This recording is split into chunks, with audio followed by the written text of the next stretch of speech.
Everyone.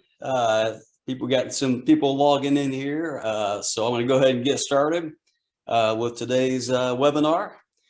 So I'll introduce myself here in a bit, but today's topic is understanding your money, developing and using financial statements to be successful in your business and make good decisions.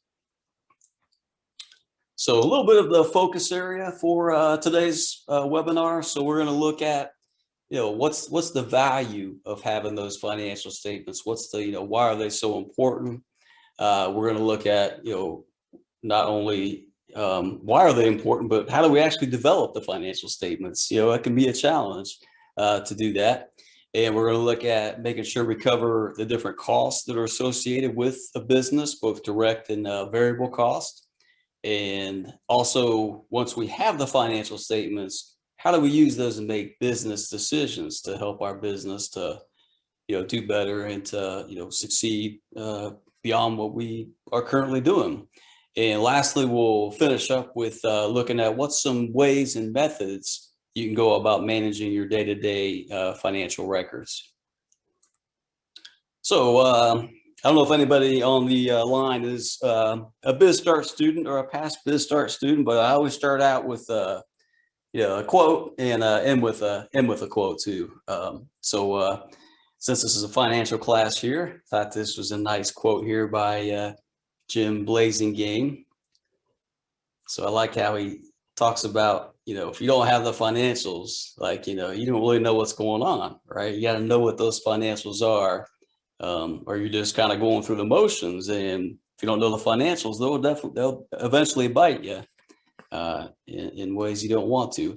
So the unfortunate part for all of you is you're stuck with this goofy guy for the next 3, maybe 4 hours. I'll try to finish up by 9. I might go a little bit farther than that. No, I'm just kidding. We should be done by 8, maybe a little early. But a little bit about me. Been doing this for a long time. I love the work. It's dynamic. Always getting to meet, new entrepreneurs and new ideas and so forth. So did banking for a while, so I know numbers, pretty well. So a little bit about me. Typically we do introductions, but got a pretty big class here, so we'll skip over that. So the numbers, the financials in the business, super, super important. Why are they important? Because the numbers can tell a story. Right? They can tell a story of how well your business is doing. And it can tell you things such as, how are my sales trending? How are my costs trending? How are my profits trending? They also look at, when am I going to make money with the business? When am I going to have that time when I get the profitability? And also, how might that happen? And by looking at all these numbers, by having these financial statements put together, it's going to allow you to make those different decisions and potentially shifts you need to make in your financial structure, whether that's in pricing or cost and so forth.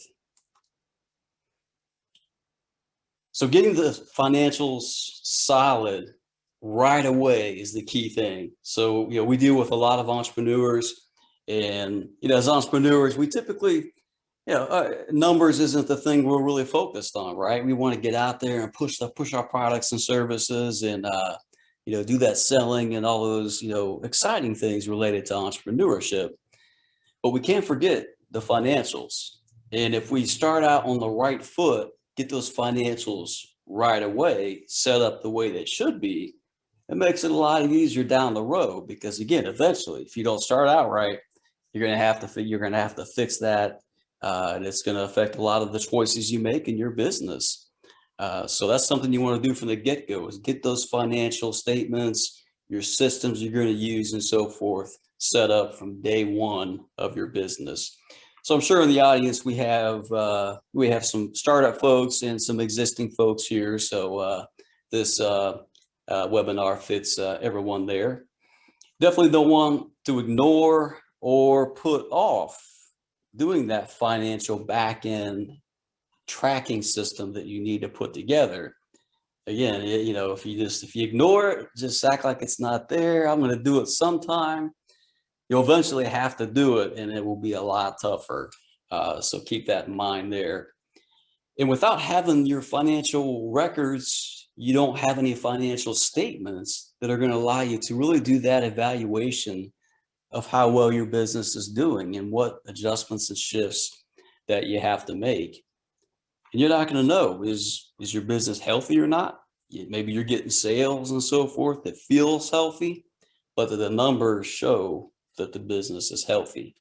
And that's what you need to be focused on. And that's what's really important with financial statements for your business. It can be definitely a challenge to set up and get your financial statements together. And there's different things you have to think about as you go about developing these financial statements. One thing you want to think about is projecting how much kind of working capital might you need, or how much capitalization funding money might you need to keep the business going until it reaches profitability.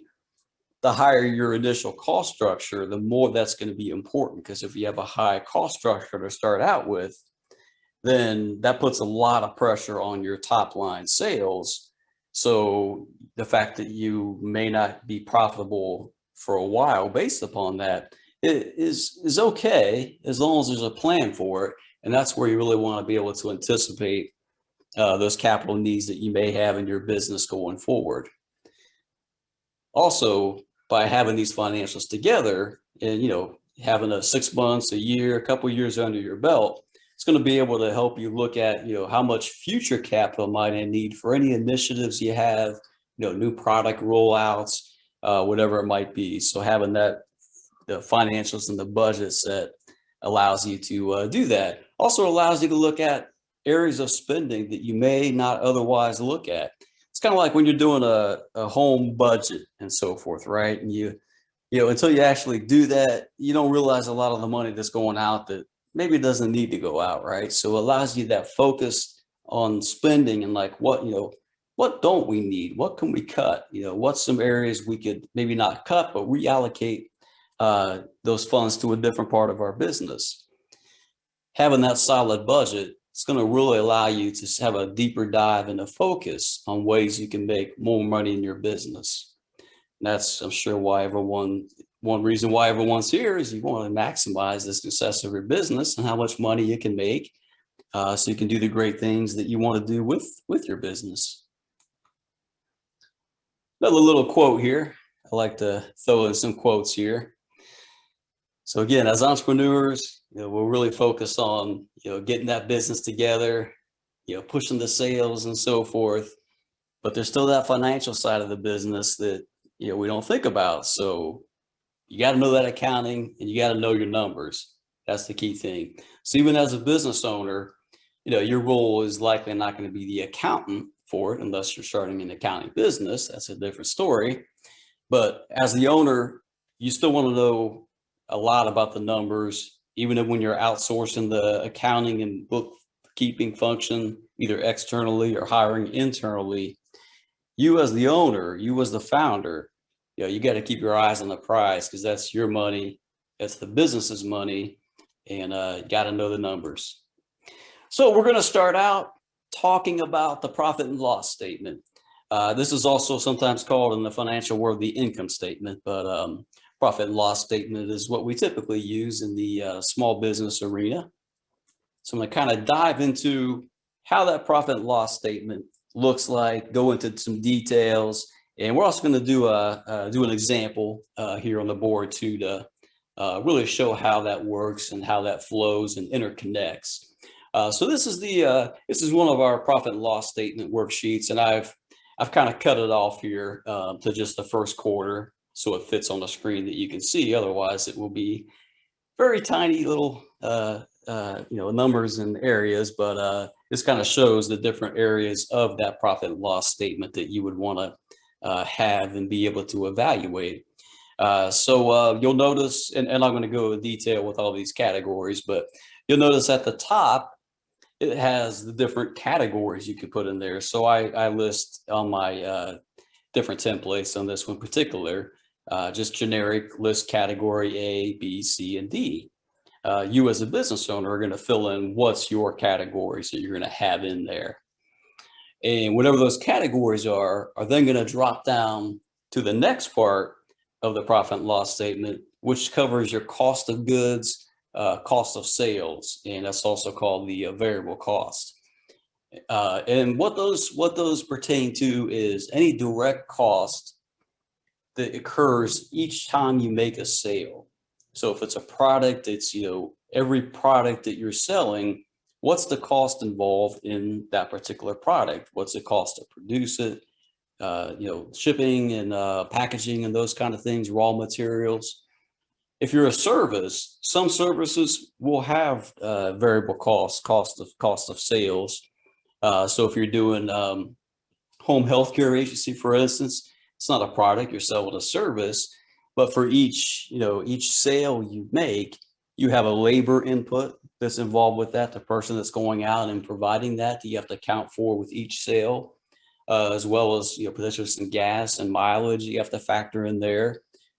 Those kind of things there. So we got to think about all those different costs of sales that might be involved in each one of the sales we make. Then we get down and we get to the gross profit, which is essentially the difference between our total sales minus the direct cost of goods sold, cost of sales, cost in there. Then we move down to fixed costs, fixed expenses. Also, we can be called overhead. And everybody that's in business that's on the line here, everyone's going to have some level of fixed costs. Some might have more than others, and some might have hardly any, but you'll have some regardless. So if you have a location, then you're going to have a lot more fixed costs still. So there could be a lot of things associated with fixed costs. Certainly, things like liability insurance, web hosting, whatever your monthly spend is on advertising and promotion, lots of different things that could be there for fixed expenses. Then we get down there and we get to the total operating profit. And now if you're getting a business loan, or if you have an existing business loan or two, that's where you would want to account for whatever that monthly payment is that you have for those loans. And then that number there also helps to calculate a ratio called total debt service coverage.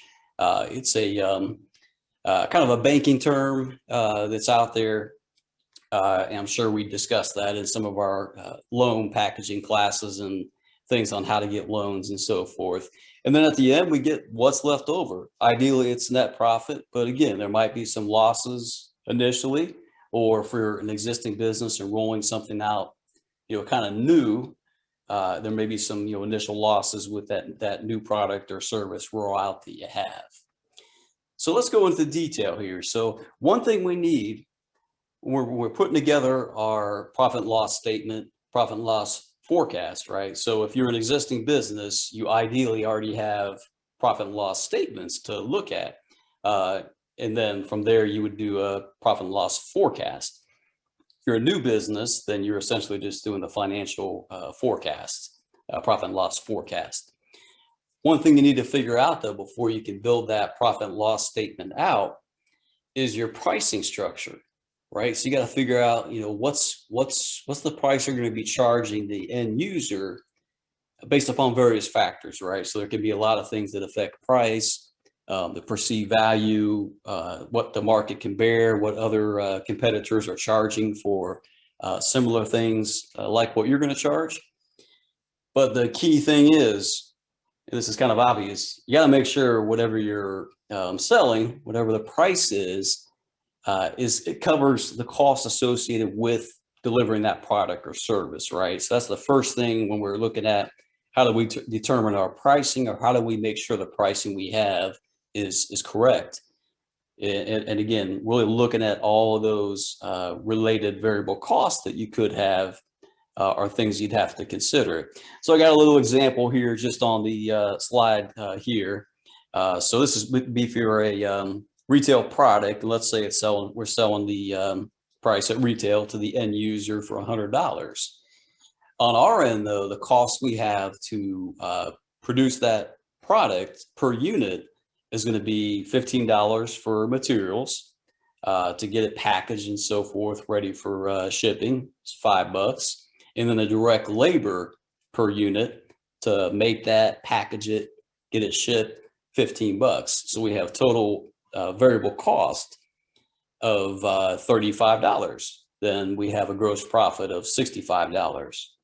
So we'll talk a little bit more on the variable cost here as well. And by the way, if anyone has any questions, you can either put it in the chat, or we can, we'll take a few intermissions here where you guys can, verbally ask questions as well, if that makes sense. All right. So here's a little bit more about the pricing and taking into consideration those cost of sales and determining what they're going to be. And this is usually the hardest part when we're looking at pricing, as well as looking at, what is our cost of goods sold? What is our cost of sales? Those things essentially mean the same thing. So again, you got to think deeply about what those things can be. And if you have a product, there's probably things you haven't accounted for. Even if it's a service, you probably haven't thought through all the things that are involved with that direct sale. And you got to really think through those kind of things. So again, if it's a product, it's, what's the different actual costs associated with that product? And it could be materials, ingredients, packaging, shipping, direct labor associated with it. So down here we got, cost of sales, cost of goods sales. We got to think about what's the cost associated with a particular service. If you're a service company, because I'm sure we have, service companies and some product companies here in the audience here, but really looking at, for your particular situation and thinking through it, what's those cost of sales, cost of goods sold that you have associated with your products and services. Again, that's going to be key to determine, because you really need that information to be able to get to doing the sales forecast. That's the key part of that. So a few things on pricing strategy for folks in the audience that are either reevaluating their current pricing strategy or trying to develop an initial pricing strategy. One thing I want to caution you on, so especially as a new entrepreneur, even existing entrepreneurs launching new things, we have a tendency to want to price too low because we think we're the new guy or gal on the block, so we can't compete with other folks out there, right? We got to charge a lower price, and I want you to not have that in your mind. I don't want you to do that, because if you start low, really hard to go high, and then you run into a lot of things related to perceived value. If you're the lowest cost provider out there for whatever it is you're selling, the perception, everyone's dealt with this. If you're shopping for whatever it might be, and everyone seems to be within about this price, but you find this one, whatever it might be, service or product that's like exceptionally lower. And I think the first thing a lot of us think is that, well, what's wrong with it, right? I mean, it must be subpar. There must be, what's this reason it's so cheap? So you got to keep that in mind, and just don't be tempted to price too low. If you price too low, your margins are going to be really crunched, right? Too low of a price, then it may barely cover your variable costs, not to mention still having to factor in your direct cost.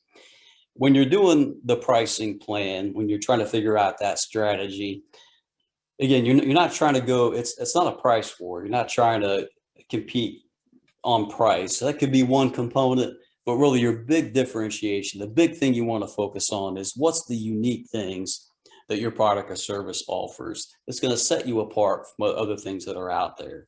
And again, that gets you away from having to compete in that price war with the uniqueness, the differentiating things, the benefits that your product or service is going to offer. A few things to consider when you're getting your pricing strategy together or revising it is you have to look at the market. What's the competition charging for similar things that are out there, both direct competition, because there's companies out there that are likely doing the same thing, but there's also companies out there that are doing different stuff but filling the same need, right? So that's the indirect competitors you got to think about there. So you got to be aware of what the market currently has. Again, doesn't mean you need to match that. You got to be aware of what the current market is. And I kind of mentioned the perceived value thing there. It's really, what's a customer willing to pay based upon the things that they see in your product or service that hits the pain points, the challenges, the frustrations that they have currently with similar things that they've gone after. So now we're going to move on to the sales forecast. And what we're doing here is we're essentially building a profit and loss income statement forecast. Again, so if you've been in business for a full 12 months and you've had sales, doing a forecast for sales is going to be a lot easier because you have historical to go off of. If you're brand new or fairly new, going to be tougher to do it. So doing the profit and loss projection, which is, the profit loss statement, essentially, the hardest part of that is clearly forecasting for the sales, right? Because we can figure out what the different costs are typically, right? We know what our fixed costs are going to be, but a lot harder to predict what the market's gonna say, actually gonna do, and what they're going to actually purchase. So a few ways to make it easier to make an accurate sales forecast that incorporates into your profit and loss forecast is to think about the different categories of sales that you have. So whether they're just saying your business is going to make, $1,000 in month one, 1,500 and 2,000, and that's just your total sales. All right, that's fine. But like, what makes up that $1,000 sale? What makes up that $2,000 sale, right? So, think about what's those categories, those logical categories you can lump in the different offerings that you have. And there's different ways you can do that. And that way you can look at each category specifically and think, based upon that category, what's the likely sales just in that particular category based upon the industry you're in and the research you've done, and as well as any historical stuff you have from being an existing business. Then from there, you're forecasting those sales, those revenue figures for each one. And that then starts allowing you to do that scenario-based forecasting. It's like, all right, if I sell so many units at this particular price, at this particular interval this month, what's likely to, what does, how realistic is that? And what's that likely to do to the actual financial statement, profit and loss statement itself? You can also, think about, okay, how many customers, how many sales units do I need to get to a certain level of sales that I'm, trying to reach, whatever that goal is or stretch goal that you have. You can also use that as well to look at what's my break-even point. How many units of a particular product or service do I need to get till I can get to break even, right? At least you're breaking even, you're not losing, you're not gaining, but you're at that, kind of that medium there, which allows you to go up from there and get into that levels of profitability that you obviously all want to get to. So a little bit more here about sales forecasting here, and kind of reiterating what I just said there. One thing you want to think about is how you're going to define your units of sales that you have. So, if it's a product, you can typically sell it just by, define your units as per unit of that product.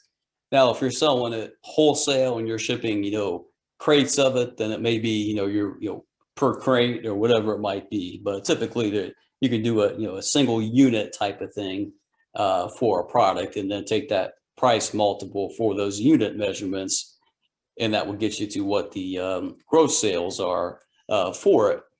And then for, if you have a service, then you got to think about how you're going to define those units. If it's a service, it could be a time increment. It could be based upon a certain contract that you have. Different ways you can do a unit measurement for a service. And then from there, you're taking that information, and then that allows you to look at that once you've completed a couple of drafts of it, first draft and some revisions. It'll allow you to look at it and really analyze, what's your thoughts behind what's driving these sales. And for each category, again, real important to look at each category. What's the things that are going to make that happen? What's driving those sales? What's going to be the factors that make those things happen? And you can also look at, with having the sales forecast, again, part of your profit and loss plan, how each category of that sale may influence other categories, right? Does selling, a lower cost item then impact the next level of item that they may want to purchase, right? So you got to look at those interconnectivities, inner drivers when you're doing the sales forecast. And again, I want to mention sales forecasting, toughest part of doing a financial profit and loss statement. So now we're moving our way down on the profit and loss statement here, and we're getting to the fixed costs. Fixed cost, overhead, same difference essentially. Now I mentioned before, all of you are going to have some level of fixed cost. Now, if you're a consultant and you're working from home, you're not going to have a whole lot of fixed costs, right? You may have things associated with your monthly insurance related to the business insurance. You may have some things for marketing that you're doing each month for, Google AdWords or whatever type of marketing cost you have. And then some communication charges as well, which could include things like your website domain and hosting and those kind of things there. And then for others of you, you may have multiple levels of fixed costs. Again, if you're brick and mortar, you got a location that's outside of your home. You got a lot more involved there, right? You got the rent, you got the utilities, all those, any common area maintenance, whatever it might be associated with that location. So key thing is just making sure you're thinking through all the associated fixed costs that you have. And again, these are all monthly payment things, and that's how we do those on the profit and loss statement on a monthly basis. One way to really help everyone, both to do their initial profit and loss statement as well as to do their profit and loss forecast, again, even if you've been in business a few years or even a long time, one way to make sure, okay, are we on the right track? One way to figure that out is, let's look at what the industry is doing as a whole, right? So whatever industry you're in, and sometimes you might be in like a couple industries that kind of merge together, if that makes sense, depending upon your idea. There may not be one specific like industry code that fits yours. So you're taking, maybe one or two, maybe potentially even three of these industry benchmarks. And there's different ways you can find these online, and as well as working with us, we help you find those. But the things you want to look at with the industry benchmarks, and with the benchmarks, I want to mention, these are actual companies. So it might be hard to see on this screen here, but in the blue lettering at the top where it says, last 12 months, 2018, 17, and so forth, the parentheses number where it says 58, 66, 93, 554, those are actual companies. They're actual data that's in there that makes up these numbers. So, obviously the higher the number is, the more accurate it's going to be. The ones I want you to focus on as you're developing your financial statements, again, there's a lot of things you can look on here, but the ones that really matter, ones you really want to focus on, is what's the typical level of cost of sales for a business like yours. And the percentages are based upon, okay, you have 100% in sales, then in this instance here, their cost of sales is anywhere between 16% and 23%. So if you're, close to that, then you're, probably on the right track for similar businesses. The other area I would want you to look at is your overhead expenses, the fixed cost. So where it says overhead and SG&A, selling general administrative expenses. And this particular version combines other operating expenses, which are still, in this instance, the overhead fixed cost, right? So overhead expenses are your fixed cost part. So you can look at that and think, okay, what's my amount of fixed costs versus what the industry currently has? Then lastly, most important number we want to look at is what's the industry currently doing for net profit, right? So that's what, those are the things when you're using the industry benchmarks that are out there. And again, we can help you. You can find those online. We can also help you find them as well. That's going to be one way that's going to help you to further develop your financial statements. All right, so we're going to do a little, actually, but before I do the profit and loss example here, what kind of questions does anybody have? You can either put them in chat or shout them out here. Kevin Walter asked, what external resources can you use for pricing and sales forecasts? And are there industry sources that can help verify your assumptions? Yeah, so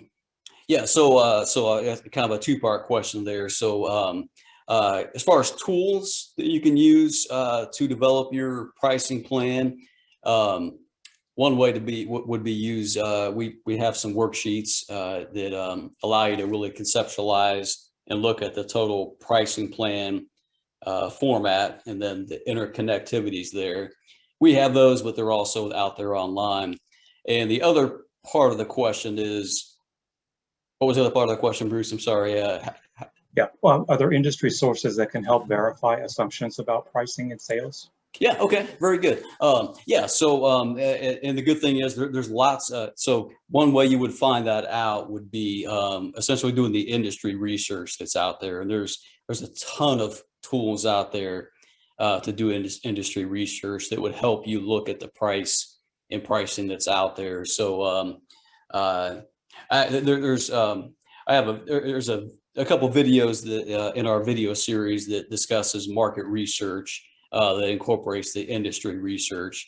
So I think the best way for that is to look at the industry research that's out there, and that gives you a lot of information on pricing that's out there. So again, the Columbus Library, if you have a library card, they have some great tools on there. You can, again, you also refer to the couple of videos that we have on our YouTube channel under the Progress Not Panic link there. That would definitely help you.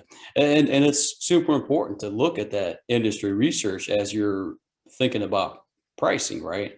Because again, you got to figure out what everyone else is charging and how, not only what are they charging, but how is that affecting their financials, their financial health, their bottom line, their ability to pay employees, their ability to grow.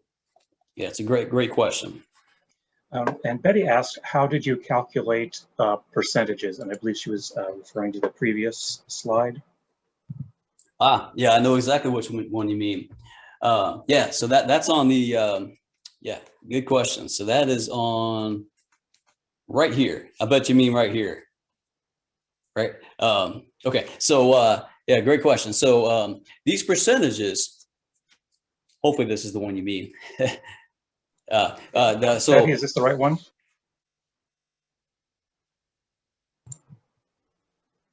Yes. Okay, great. Yeah, great question.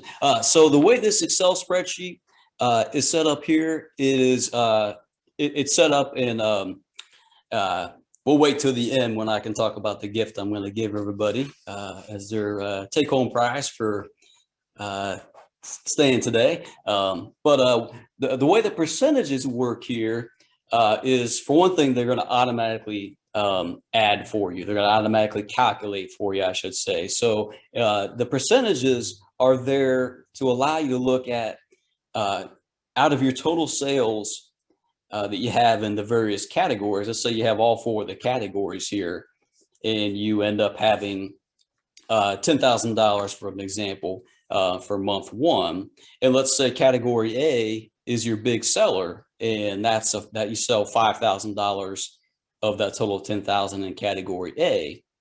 And then let's say you use category B and C, and you that's you sell less of those. So another 2,000 and 2,000 of that is in there. And let's say category D, so 1,000. So that's going to calculate your total sales per item as 50%, 20%, 20%, and 10%. That way you can figure out when you're looking at your total sales, where's that allocation at? What am I selling the most of? What am I selling the less of? And why? And it's going to calculate the same thing for everything else on there. So, per item that you have on there, what's that, for the total amount of cost of goods sold, what's the percentage of my cost of goods in that total sale there, if that makes sense. And it does the same thing for fixed cost. And that's great for you to know that, because again, you can look at, okay, where am I cost heavy at? Where am I sales heavy at? What might that mean to my business, and what kind of decisions does it allow me to potentially make or change or adjust? Hopefully that answered the question there. But the key thing is it automatically calculates for you there. So you don't have to do the calculation, but by put the numbers in there, it's going to show you those things and give you some of those inputs that allows you to do that analysis and further deep diving. Hopefully that answered your question. Any other questions before we move on? No? All right. Yep, nothing else in chat. Great. All right. Okay, so what we're going to do now is we're going to do a little example on the board here. So hopefully everyone can see my little whiteboard here. So it's always easier. It's one thing to talk about a financial statement, one thing to talk about, a profit and loss statement. It's another thing to actually see how it works, right? See, an actual example of how that might work. So what I'm going to show you here. All right, so this is this company. It's called Sky High LLC. They're in the skydiving business. People who want to be adventurous and go skydiving. They offer skydiving trips, right? So how this thing flows is, first thing is we have our price plan up here for the skydiving outings. And I've just, to make it easier, I have, if it's just a single person that wants to go, it's just them, the price they're going to pay, retail price is $300. Now let's say it's, two friends or, like a couple. And so they're, it's two of them together and they purchase it together. Their price is $500, right? Because it's two of them. We can make it cheaper like that as part of our price strategy. So we take that. Now, before we go over here and talk about sales and the expenses and so forth, what we also got to think about, as we talked about earlier, is what type of variable cost of goods sold is associated with each one of our two sales categories, right? So in this instance, for a single jump, we have $100 of direct variable cost of sales, same thing for a single jump. Now, if it's a double jump, it's 175, right? So it's two people. We don't, it's not going to be 200 because it's two people up there, a little bit less cost and so forth. So that is so each time we make a sale, we have to factor in that cost of sales, that variable cost in it, right? So now that we know that, let's move our way over here to the actual profit and loss on this side here. So again, hopefully everyone can see this okay. All right, so what we have here is, and we're in this example, we're just going to do a 3-month forecast, 3-month profit and loss projection here. So we got month 1, this is our sales category. So in month 1, we figure out that we're going to sell 2 units of the single jump, and we're going to sell 3 units of the couple jump. And so we got 2 there, 3 there. So our total sales, $600 for the 2 jumps and $1,500 for the couple jumps. And then we keep on going over here. We sell, we go up to 3 single jumps over here, and we're still at the 3 for the couple jumps. Then we go to month 3, and we get up to 5 single jumps at $1,500. And now we're up at 6 folks who order the double jump and that's a $3,000. So this is like our top line, our gross sales, our total, sales before we factor in anything else. And that's what we get for our total sales there.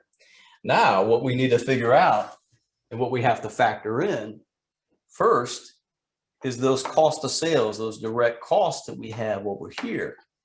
So we look at the single jumps. Again, we're taking these same numbers here and putting them down here. So we know we're going to, since we have two of these, each one's $100. We have $200 there we have to account for that, for that variable cost. Here we have, 3. So we got to take the 175 by 3 and get 525.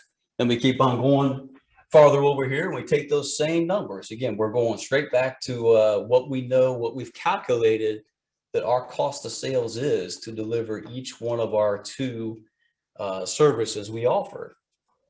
And then we get, we end up getting all the different factors there based upon that cost times the number of sales that occur. Again, these are same as up there, and we're accounting for that. Then we get here and we figure out what's those total direct, variable costs associated with each one of those sales before we factor in our fixed cost. So then what that leaves us is our gross profit, which again, gross profit is going to be before we factor in our fixed cost. So our gross profit for month 1, and how we get that is we're essentially just subtracting the total sales minus our total cost of goods sold, and we're getting $1,375 here. We're getting $1,575 here, and then over here we're getting $2,950 for gross profit. Now we keep on, and this is the same profit loss forecast that I've showed everyone, and same one everyone's gonna get utilized too. So our next thing we got to factor in is our fixed cost. So I should mention, before I go into fixed cost, our total cost of goods sold, our direct costs associated with those sales, this will always change based upon how much sales we do up here, right? Because the more of these we do or less of these do, this number is going to fluctuate each time, right? So that's going to change each time depending upon our level of sales there. So what typically is not going to change for you is your fixed cost, right? They're fixed. They're going to stay the same, for the most part. Again, as you grow, if you have to expand into a new facility, you'll have to readjust what your fixed costs are with that expansion. But this existing for Sky High LLC, their existing fixed costs are pretty slim, right? They're running pretty lean. They don't need an office. They got a place to store their equipment and so forth. So their fixed costs, all they have is their fee for their monthly website hosting and maintenance. They have a monthly payment for liability insurance, which if you're doing skydiving, you should definitely have liability insurance. They have allocation for storage of their stuff and equipment. And then they have a monthly marketing spend that they're using mostly on Google AdWords and so forth, right? To try to get people that are searching things for adventure or skydiving to see their website. So what we have, essentially website a month, $15. Our insurance is $150 a month. Our storage is going to be $100 a month. And then our monthly spend on marketing, $50 a month. And that's consistent for all 3 of these months because it doesn't change. We have that regardless. If we make no sales, we still have these. If we triple sales, we still have this, and it stays the same. And so we essentially get for our total fixed cost from month 1, 2, and 3, it's only $315 of our fixed costs. So we're factoring in all of our costs, which is the direct cost of goods sold and our fixed cost. And then what we're getting to at the end and what we have left over, in this case, they have their cost structure low, their fixed cost structure is low, meaning that it's a little bit easier for them to get to the profitability level because this number is small, right? Even if they didn't have any sales, that's, you know, that's their spend each month, right? So we have left over for net profit after we subtract the fixed cost and the variable cost, cost of goods sold from the sales. We get in month one, $1,060 in net profit. Month two, we get 1,260 in net profit. And month three, we get $2,635 in net profit. Does that make sense? Guys, how about some questions on this? Is there any part of this that you want me to go over a little bit more? Is there a part that maybe doesn't make sense, that might confuse you? And it's okay. These can be, you know, challenging concepts. As entrepreneurs, again, we're typically not numbers people per se, right? We're focused on other things. Any questions in the chat, or anyone want to? One question from Mia. She's asking about paying a salary to yourself or an employee. Yeah. Well, so so two things there. If you're paying yourself, if it's just you, we're an LLC. We're going to take owner's withdrawals as we see fit, right? So we're going to take money out of this if we need it, if we want it, whatever it might be, right? That's what we have left over. So if it's just the owners, now if it's an employee, W-2 employee on the book, you know, W-2, then we're going to have to factor in that wherever that labor is. So is that labor happening just in the office and not directly associated with the actual jumps up here, you know, or is it here? So if we actually have and need a W-2, we would have that as part of this up here. If that W-2 is specifically, you know, doing the jumps with the customers, or if there are office staff doing, you know, marketing and whatever else it might be, you know, office, you know, administrative stuff and so forth, we would have that there. So it could be either one of those two places, depending upon how, you know, that employee or any employees we have are going to be allocated. I just Thank have you. a question. Yeah. So how did you come about the direct and the variable? You said the 100 and the 75. Was that an initial fee that they was charged, and then you jumped up to the single jump or whatever? No. So the only numbers the customer knows.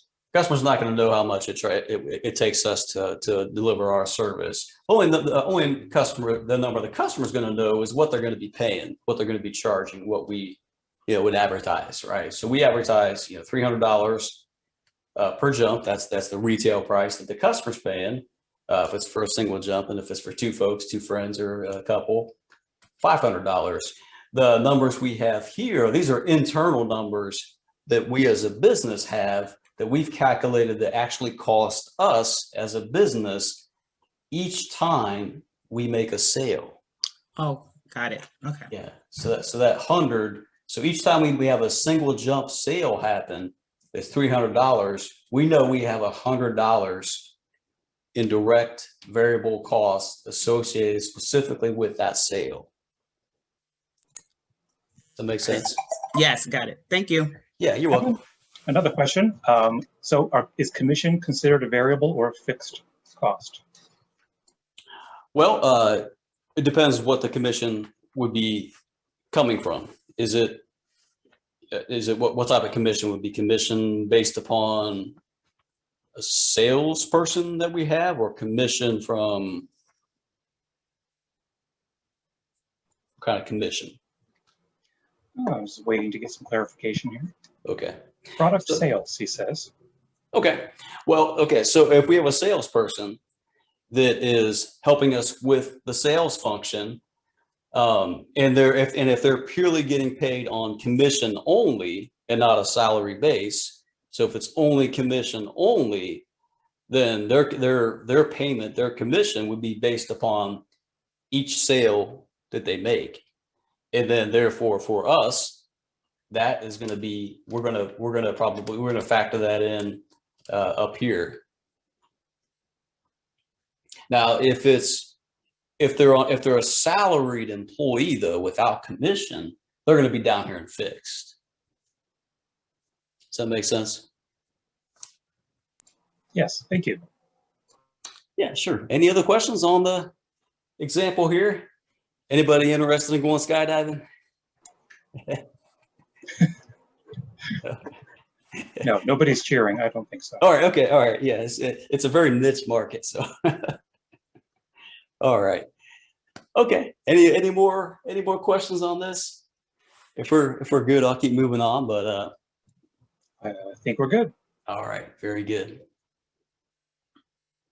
So hopefully doing the example, again, it's an abbreviated example. We're just taking 3 months, but by doing the example, it can typically help us to understand, not just, just talking about the profit and loss, what that looks like, what that sounds like, I should say, but what does it actually look like when we apply what we just talked about with the various factors that come into play when we have a profit and loss statement that we're developing and putting together. So hopefully that was helpful for you. So we'll keep moving on here. Again, if you guys have any questions, you can just stick them in chat there, and happy to answer those anytime. All right, so one thing to think about with a profit and loss statement is making sure that we're also thinking about cash flow. So depending upon the type of profit and loss statement you have, it may or may not have cash flow on there. Now, the one I have does account for cash flow on there. And that's something you all are going to want to think about, is even though you may have a net profit available to you in your business, have you actually already received the cash for that sale? So in this instance here, we get paid right away. We're not, we don't extend credit on jumping, right? Especially if the jump doesn't work out, they're not going to pay. Sorry, bad joke. But cash flow is super important, and everyone's, we've always heard cash flow is king, and it certainly is. Reason why it's king is that's the biggest reason why businesses go out of business, and especially businesses that have been around for a while, right? So, growing is great in a business, is obviously a great thing in a business that you want to do. Sometimes as we grow, we might not have the control growth that we need to have, and we're expending too much out there, and it's going to crimp our cash flows. So that for, existing businesses, and again, we've had a few of these in the, past 3 or 4 years that were, 1.5 to 3-ish million in sales, and we're having severe cash flow crunches. And they came to us, and unfortunately, they came to us after they had exhausted everything else. So just, one thing I want you guys to all think about is if you get into that cash flow crunch, or you feel it, you sense it, you hopefully see it, don't wait for it to get better. Don't wait for everything to come together and the stars align. Get help right away. Reach out to us, whoever it is. I don't care who it is. Don't wait. The longer you wait, the harder it is to fix a cash flow crunch. And typically a cash flow crunch is going to occur more than often with companies that are extending term. They either provide terms, or they're required to take terms from their customers. Terms being that instead of paying right away for the service or product, they get to pay 30, 60, 90, whatever days, sometimes longer. Example of that is if you're doing business with the government. Government is great about paying. They'll pay you for sure. Will they pay you fast? No, not usually. Again, so nothing wrong with that. You just got to be prepared for that. If you're dealing with bigger companies as your customers, they're likely going to want you to give them terms, right? So the fact that you're giving them terms to actually pay means that even though you've already done the work, you've already delivered what the product or service is. Yeah, you might book that sale on your profit and loss statement, but have you gotten the money yet for that sale? Is it in your account to pay the bills, to fund the business and the operations. So just keep that in mind. And that, again, the cash flow crunch can come with any kind of business, but especially those who are extending terms or are required to take terms as condition of getting that particular contract.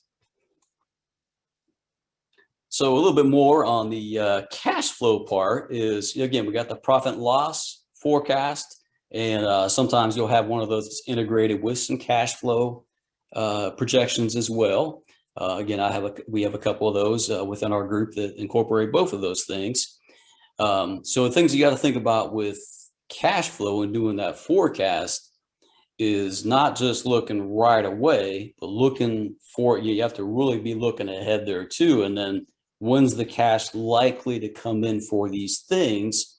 And how does that affect our current cost structure at that time, right? Because we're expending time and energy and labor and so forth to make that sale.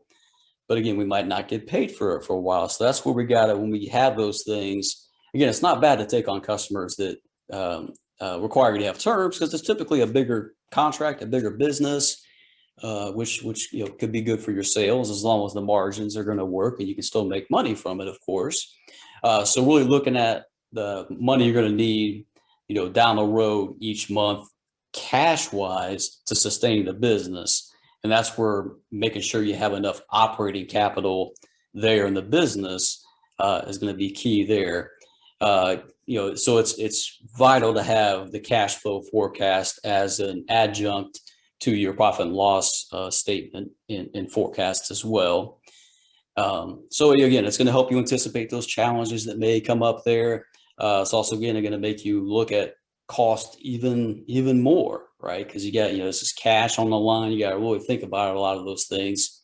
And again, the difference in, again, you may have net profit. That's great.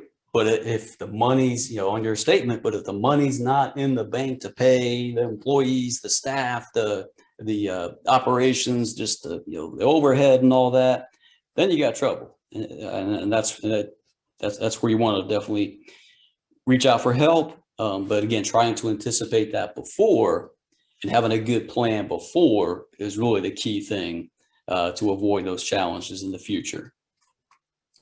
Kevin? Yes. One question. How does using a cash or an accrual accounting method affect a profit and loss statement? Okay. Yeah. Interesting. So, so you could do it. You could, if your profit and loss statement is more on the cash basis, then you're likely to get that cash. You're providing for it that is cash on hand. I'm not super familiar with accrual. I know that with taxes you can do cash or accrual, but typically the accrual would more factor in the fact that you're showing the money there, and it's sort of accruing, but the cash may not actually be there. So I typically advise to go more the cash method when you're deciding between one of the two, for most businesses, I should say. Thank you. Yeah. Okay. Any other questions so far? And I fully get that numbers isn't the most exciting thing to hear about, right? Try to make it as interesting and educational as I can, but it's super vital though, as business owners, to know the numbers, to know, again, you're not going into business to be an accountant. You're not going into business just to crunch numbers, but you got to know your numbers, right? You got to really know your numbers. And it doesn't matter how long you've been in business. And I've seen it in different business owners, and as a level of how successful they are versus how successful maybe they could be, is the ones that are really successful. They're laser. They're focused on all aspects of the business, growing it and so forth. But I know a couple of huge entrepreneurs in town that everyone would know if I mentioned them, that they're looking at their numbers, daily, right? I mean, they're doing other stuff, but they're looking at those things daily, and you have to. And then they have accounting departments and so forth. But as the owner, the buck stops with you, and you got to trust but verify, right? You got to really know your numbers as a business owner. So when we get these financials together and we get it built out, we get it, we take the historical, we look at that, we do some analysis on that as well. Once we have those things together and it's accurate, then that's where the analysis comes in, and that's where a lot of the magic can come in. That's really going to end up telling us the story that the numbers are telling us by doing that analysis. And what that's going to also show you is the reality. What's the reality of your business's current situation? And you won't, you might feel a certain way. You might see a lot going on. You might see customers and everyone's, everything seems great. But until you look at those numbers, you're not getting the truth. You're not getting the real. And that's what you need to have, is that reality check. And the way to get that is to do the analysis on the financials. And the most accurate analysis you're going to have is going to be predicated on having accurate data in your financials, right? And again, I'm going to talk a little bit more later about how can we assure that we have and keep and maintain accurate data. So we have that, so we can do that analysis, so we can look at different things. And a few benefits of things we can get from the analysis. It's going to show you, okay, where exactly is our revenue, our money? Where is it coming from, right? Again, looking at the different types of services and stuff, where's the most of it coming from? And then for that sales category, how much cost do we actually have, variable cost associated with that particular category? So again, that's, you might have a huge, you might have, again, 50% of all your sales from one spot, but how much money is that one contract, that one allocation, that one category type actually making us versus maybe the ones that are only making 10, 20%? Maybe the margins on those are actually higher, and that could tell us some things like, okay, well, maybe we need to sell more of those, right? The margins are higher, we can work a little bit more on volume rather than big maybe sales or and so forth that don't have quite as much margin there to play with. Another thing to think about is making sure that the money you have left over, and by doing this analysis, whatever you have left, how can you switch that money around? Where can you put that money at that's going to lead to further success for your business? And again, a lot of these are more business decisions that you're basing on the numbers, right? Again, the numbers tell a story. By looking at that, those numbers are going to allow us to implement strategies and things, adjustments and pivots that we need to always be considering in our business. And different things we got to think about is once we have the financials, is how are we measuring up with other businesses like ours, right? How's the performance actually look compared to a lot of our peers that are out there? And then another thing when we're doing the financial analysis is, what's the dot connecting that we can start doing? What kind of trends is that, the story that the numbers are telling us? What kind of trends is that telling us that we may need to think about, to consider, to work with, pursue, whatever it might be there. So you can get a lot of great information from your financials. I've said this many times before. One of the great ways to validate a business idea or an existing business is trying to roll out something new is the financial forecast, the financial statement. Again, it's going to tell you a story on, is this going to work in the current way we have it? And if not, how could it work? So again, the numbers, are super important, and the analysis is the key thing that we have to think about. It's going to help us make lots of decisions. Again, as business owners, that's our job. We're developing strategy. We're leading our troops, leading our staff, our stakeholders, and so forth. We're trying to make the customer experience better. We're trying to gain more customers. We're trying to see what the market really wants, and the numbers is part of that. That helps you to make those decisions going forward. Kevin, I have a quick question here. Yeah. Would research and development be taken from the net profit as the owner, or could you factor that into fixed costs as a monthly overhead, or is it part of cost of goods sold? Cost of goods. I would, for R&D, I would I would stick that in a fixed, a separate line item than fixed cost. Because it's R&D and so forth. And again, that's where you would want to look at the whole entire process of that R&D and what that cost is going to be and what that result would be and how that would impact the business going forward. But initially, before the product actually launches, that's going to be just a general fixed cost that you're going to be absorbing as cost of doing business and trying to find new products and services to pursue. Thank you. Yeah, no problem. Any other questions before we keep going? Nothing in chat, but I'm curious, right. would you go skydiving?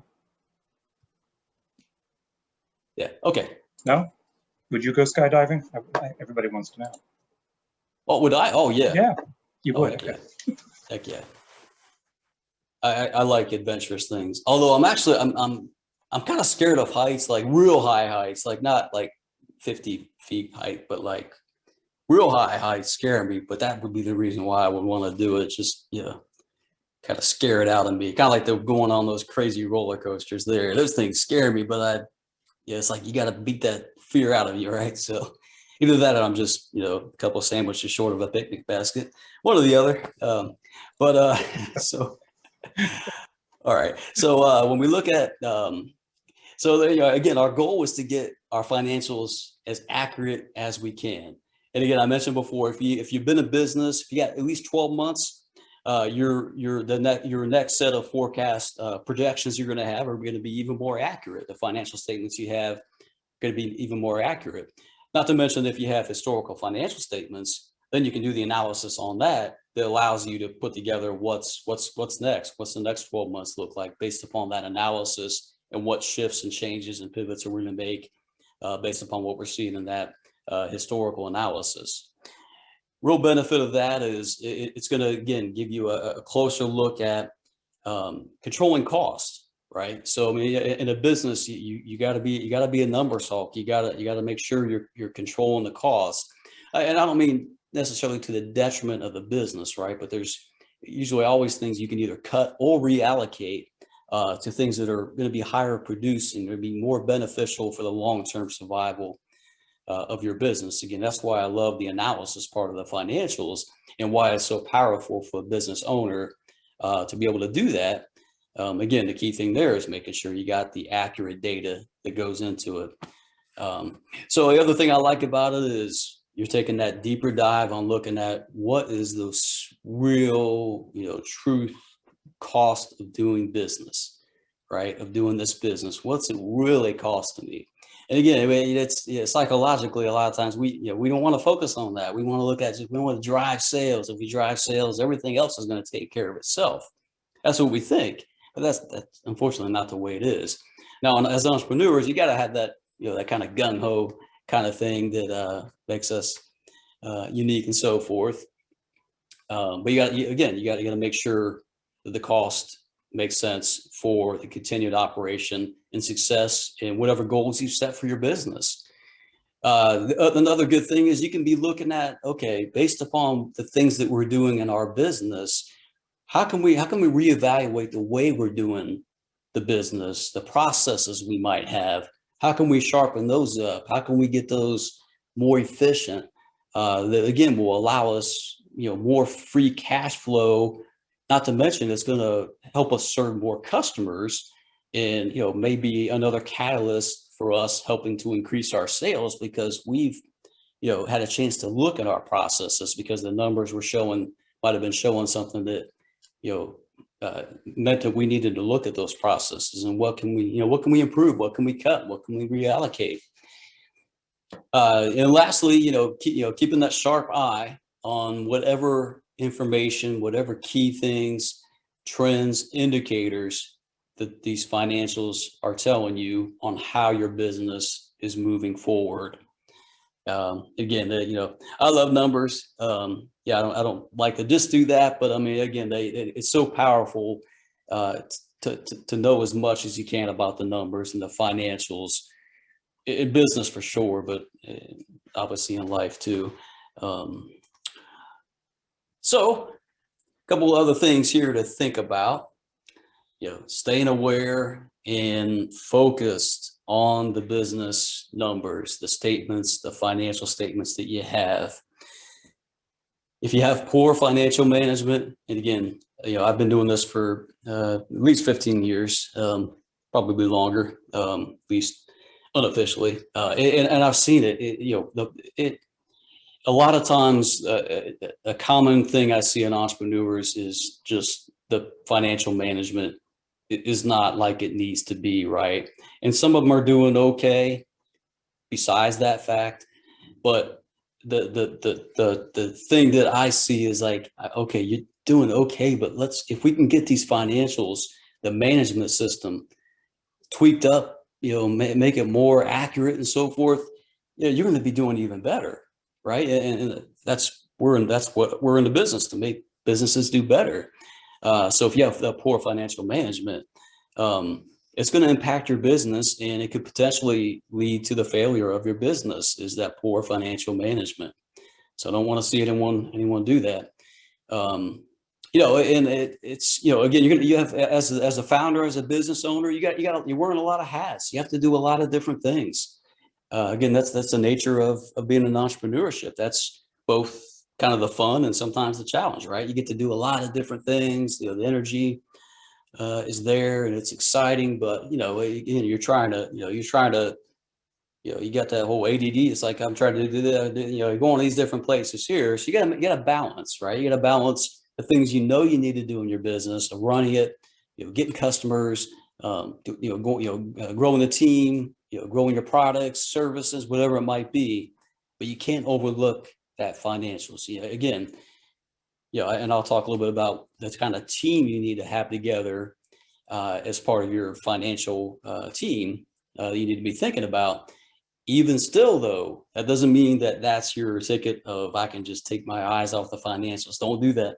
Don't do that. Trust but verify. You got to know. So when should you start getting your financials in order, right? Let's just say you're just getting started. I can probably wait for a while, right? Do I need to worry about that right now? Yeah, you do. Right away, right? Sooner than later. The quicker you get the financial system you're going to use, the forecast, the projections, the statements together from day one, it's going to be so much easier. Because again, you might want to put that off. You might be focused on other things. It might just be something you just don't want to deal with, but it's going to come back. It's going to come back, and when it does, then you got to do all that backward stuff. You got to go backtrack. You got to clean that up and spend all that time.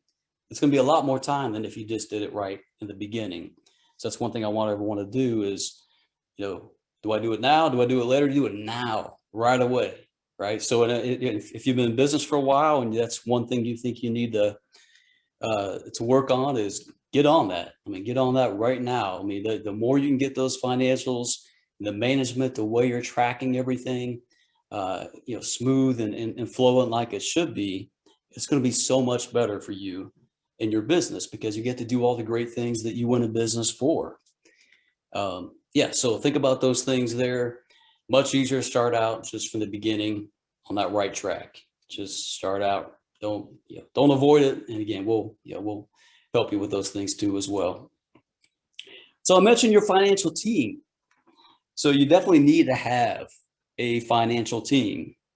And I would say I have this almost in the order of importance of who needs to be on your financial team. So you'll notice the number one person is you. You got to be on that financial team, right? Again, you're going to have you may have a bookkeeper that you hire that either internally or just, kind of use a private person that maybe helps you keep track of your daily things. So the bookkeeper, number two, your tax accountant. I should probably switch 2 and 3 because you have to have a tax accountant, right? Whether you need a bookkeeper or not. And if you don't have a bookkeeper, though, if you don't have a superb way of keeping track of your numbers internally yourself, then yeah, I'd move that back up to 2. So kind of mitigating circumstances there. But the tax accountant and you can't really do a whole lot with the analysis and trying to trying to do the best thing they can for your taxes and take advantage of the great things that are in the tax code to benefit businesses because they create jobs. They're not going to be able to help you if the bookkeeping, if the records, if the daily tracking of your financials are out of whack, right? You know, the proverbial, here's my shoebox that you're going to give to the tax accountant. You're like, oh no, all right, no. I told you before, here's what you need to do. I'll do your taxes, but man, it's going to be a pain. It's going to cost you a lot of money, and it's not helping you by doing it that way. But again, you know, some way of keeping track of your daily financials, whether you're able to do that a little bit yourself or you need to hire that out. Again, eventually it may make sense to hire it out, although you still have some internal system to keep track of things that you're going to have. Again, having a tax accountant there for taxes, whether it's a CPA or an enrolled agent, is a must. Got to have that. Fourth thing to have on there is your banker, right? Try to get close to your banker. I mean, the more you can build that relationship with your banker or bankers, the better it is, because they can help you out with these things too, right? So having that banker on your team. And lastly, your insurance rep. That's got to be part of your financial team too, because I mean, the insurance is there. It's basically, it's based upon financials, right? The insurance is there, based upon, insurance mitigation, financial mitigation and so forth, as well as other things that they could offer you related to the financing and financial health of your business. So that's the financial team that I want all of you to make sure you have put together. So I mentioned earlier, ways to keep track of your financials. This is a question all of us advisors, consultants get is, how should I keep track of my financials? So I just use QuickBooks. That's usually the first thing. Nothing wrong with QuickBooks, and I'll mention them here in a second. So there's different ways that you can keep track of your financials. And I'm talking, this is your day-to-day tracking, right? Because again, the more, if you have your day-to-day stuff in there and it's accurate, you got all the data you need to do the analysis, to interpret your financial statements, or have others assist you with that as well. If it's all accurate, if you got it all in there right, then you're solid, right? You're 90% above most new business owners, I would say. So there's lots of programs and apps out there that can help you with this process. There's actually some that are free, and there's some that paid, and I'm going to talk about both of those here in a second. The key thing is, what do you need? What does your business need, right? So sometimes you might get something that you just don't need. It's just way overkill, right? And it doesn't mean you can't upgrade to whatever as your business grows. Okay, now I need something a little bit more robust. What do you need initially? What do you need for the first 12 months that's going to fit what you do? And part of that is, when you're picking something, don't just go by, there's the reviews and there's those kind of things there, but you got to think about, we've all probably bought different things that, whatever it might be, something that's maybe real techy, or we got the software program and it's like, and we got into it and it's like, I don't know if I'm ever going to use this. I mean, it seems like a lot. I mean, it seems like a lot of work. So don't get something you're not going to actually use. And another way to know what you need to get that's going to fit you, know thyself, right? You got to know yourself. What's my style? How's my day to day look like? What's the processes I use? Am I on the road a lot? Am I, and just, what am I more likely to use versus other things? Because there's not one size fits all. It has to be what fits you as the entrepreneur for your particular business, right? So you got to think a lot about that and think introspectively of what's going to be best to fit your business and you. And then, how's that going to happen, right? What's the methods it's going to take for that to get there? And method, you can also think about, all right, once I get those financials together, what kind of shifts might I need to make in my financial structure and so forth, which could include adjusting prices and costs as it relates to these tracking systems. So here's our list of different systems of accounting, and there's quite a few out there. This isn't all of them, of course. These are the ones I have experience with, and a lot of our team and past entrepreneur clients of ours have used and they like, and that we've we've vetted for them, vetted all these. So these all have no cost, free, free 99. None of these, they all have these versions here that are no cost. Quite frankly, some of them might be just fine for you starting out. I'm not saying that's for all of you, but I think all these here are that. Zoho's great. Most people know Wave apps. ZipBooks has been around a bit. ZarMoney has an entrepreneur version of theirs. It's pretty solid. ZipBooks and Sunrise app. Those are all great, great no cost programs you can do. Again, for these, and this is for day-to-day tracking of your business. And most of these use it in a pretty intuitive way to do it as well. Now, here's my here's our paid kind of our ones that we think are the better ones for paid ones. QuickBooks is great. Again, do you need QuickBooks right away? I don't know, maybe, but maybe not. QuickBooks Online, I think, is they have a desktop version, although I think they're going to continue to phase that as they go more to the online. I've used both pretty extensively, and I like the online version. Honestly, it's just it's a lot more cleaner, intuitive, and so forth. A few other ones we like, we have experience with is something called Xero, and then there's FreshBooks, and might not have heard of Xero or FreshBooks, but obviously everyone knows Square. That can be a great one as well, where you can manage your accounting system as well as processing sales and POS types of things there. So there's our programs and apps and paid versions for free and pay. Yeah. 2 questions. Would you recommend a particular program for a nonprofit? And what are your thoughts on Quicken?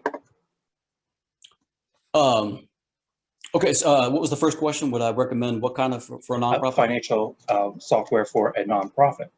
Definitely. I mean, if you have a nonprofit, yeah, there's some different things, but you still want to treat your nonprofit as a business, right? I mean, sure, there's accounting things a little bit different, a lot different. But which platform would you recommend? What would I recommend for a nonprofit? Yeah, which software platform would you recommend? If it's nonprofit, I would probably go with one of the paid versions, just because you're going to have the inherent nature of nonprofits means you're going to have a lot more checks and balances, a lot more audit related stuff, not IRS necessarily, but just it's just a lot more rules with that. So I would probably go with one of the paid ones here, probably QuickBooks, Xero potentially, maybe FreshBooks, but I'd probably, if it's nonprofit, I think QuickBooks, the online version, would be best for them. Definitely. And what was the second question? I'm sorry. And your thoughts on Quicken? Yeah. So Quicken, as I understand it, is great for personal stuff. I know they have some stuff for businesses and so forth. If you've dabbled in it and you feel like it could work for you, okay. Again, I love Quicken for personal kind of stuff and so forth. I've used it for that, to some degree. I don't know that I would go with Quicken for a business though.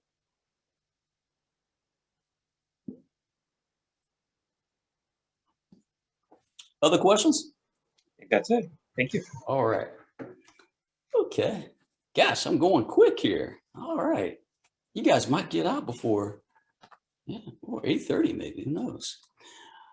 Well, yeah, you're gonna get out. Okay. All right. So it isn't over yet, but I've kind of wrapped up a lot of the content-y stuff and so forth here. So we're gonna kind of wrap up here and talk about a few more things. So you got to have a financial plan, and here is your financial action plan that I recommend for you. And the first part of that is figuring out what's that bookkeeping, what's that daily financial record system that you're going to be using. So looking at that, evaluating it, and deciding on one that that's going to be best for you. Again, make sure think about your business and the processes, and just, and what times would you be using this? How automated do you need it to be? And again, just you got to be introspective in picking something that you know that you're going to use that's going to fit, your style and just your habits and so forth, right? So that's number one there, because if you don't have that, then you have no way to do financial statements other than just throwing some stuff together through Excel. I love Excel, but I mean, you need good data to put into Excel, and that's where you have the day-to-day records that you would have for the bookkeeping. The next thing is, if you're in business or going to be, whenever you are going into business, obviously you're going to have a business bank account, right? Now, my recommendation is run everything that is business related through the business account. So all the sales go in there, anything you buy for the business is coming out of there. I like that because, first of all, it's going to be clean for the accounting purposes.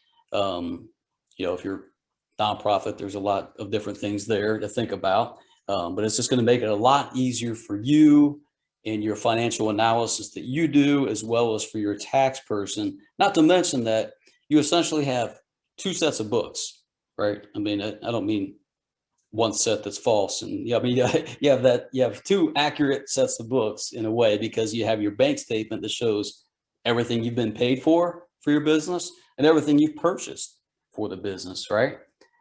So run everything through that business account. Now, it doesn't mean your profits or leftovers you have in there can't be electronically sent to a personal bank account, not nonprofit, but for-profit LLCs and so forth.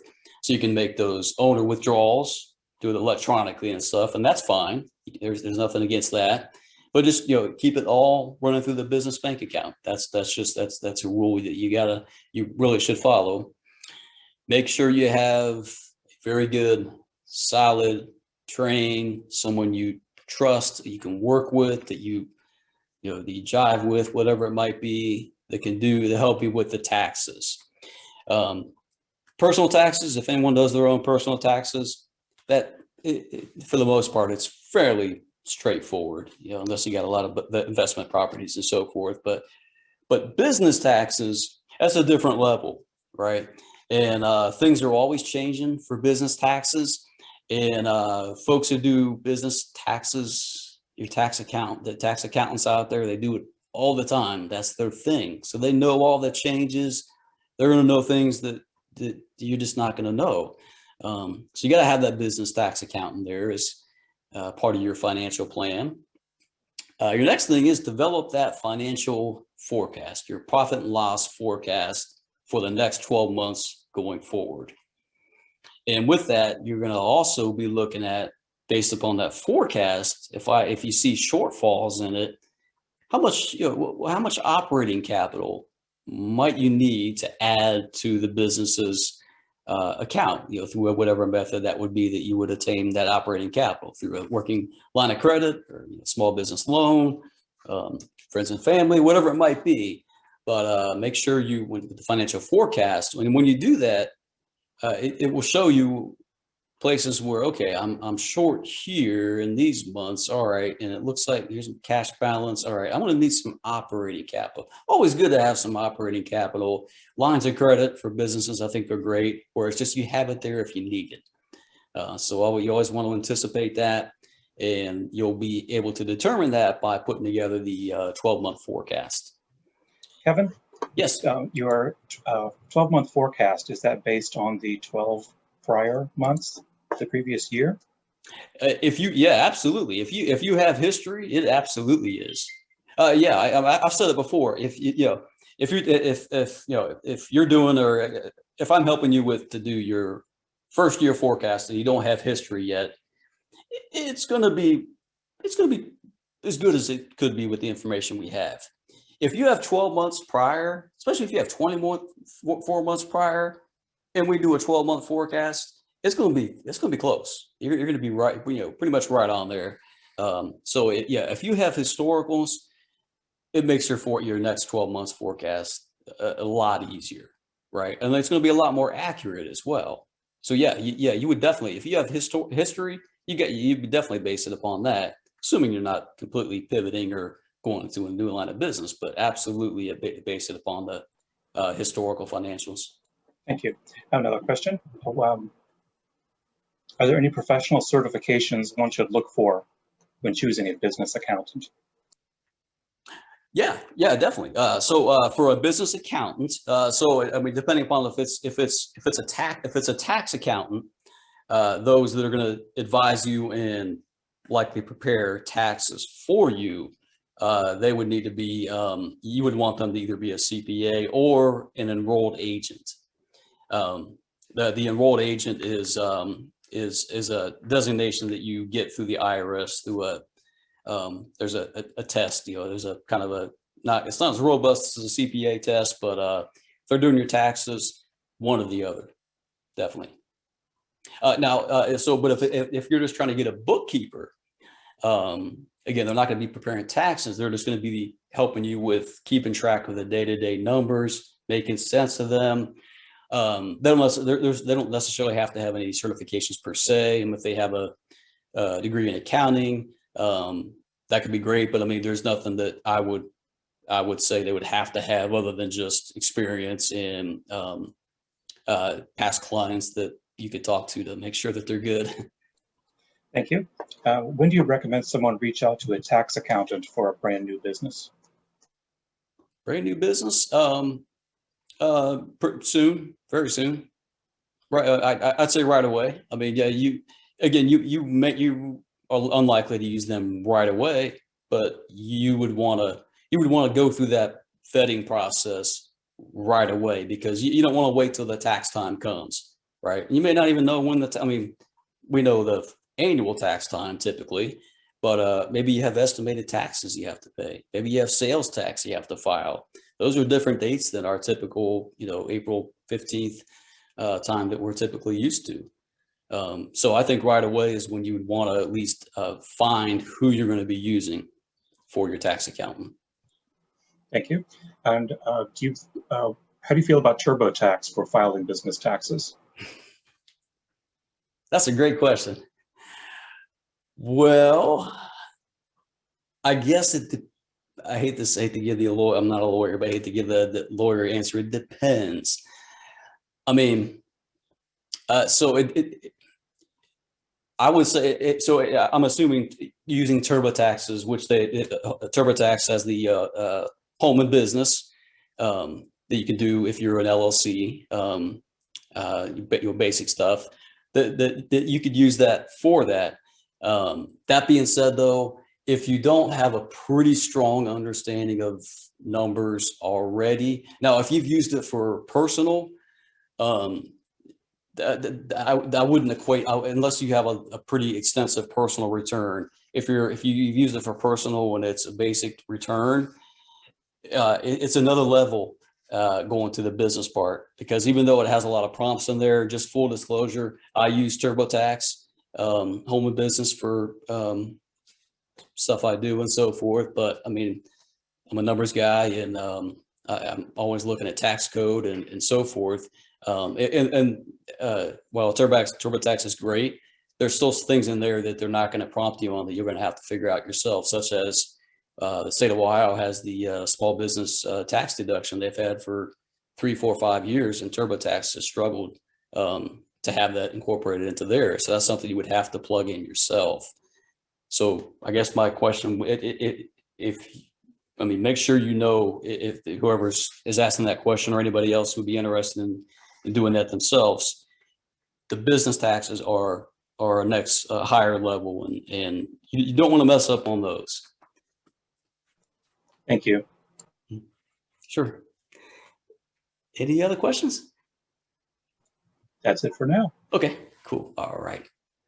Keep on going here. So we're wrapping up here towards the end. So since you guys got to sit here and listen to me jabber about numbers and so forth, and hopefully everyone learned a few things or two, going to give you a gift. So I have it's just an Excel based financial model that does helps you do projections. It's kind of like the one I showed you there, a little example of that one, but on steroids, where it's has 12 months, has 3 years and 12 months, and it has a section for sales on there. It has a section for If you're getting a loan for either startup or growth, we can put that on there as well. It also has a part for pricing and so forth. So everyone who attends that wants that, I will send that out to you as your gift. And again, I think that will help you with doing your forecast and projections and analysis and so forth.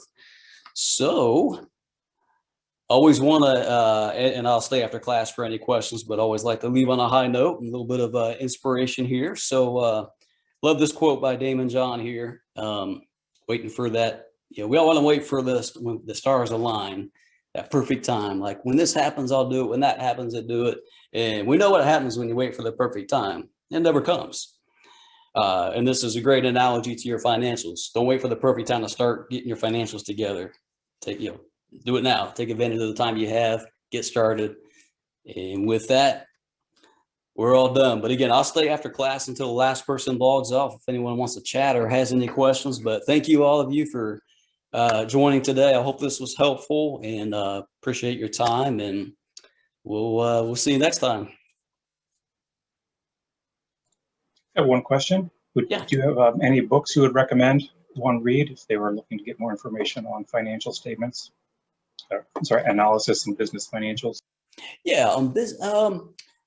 Let's see, business financials. I don't know if I know any specifically for business financials. I mean, I definitely like the E-Myth Revisited.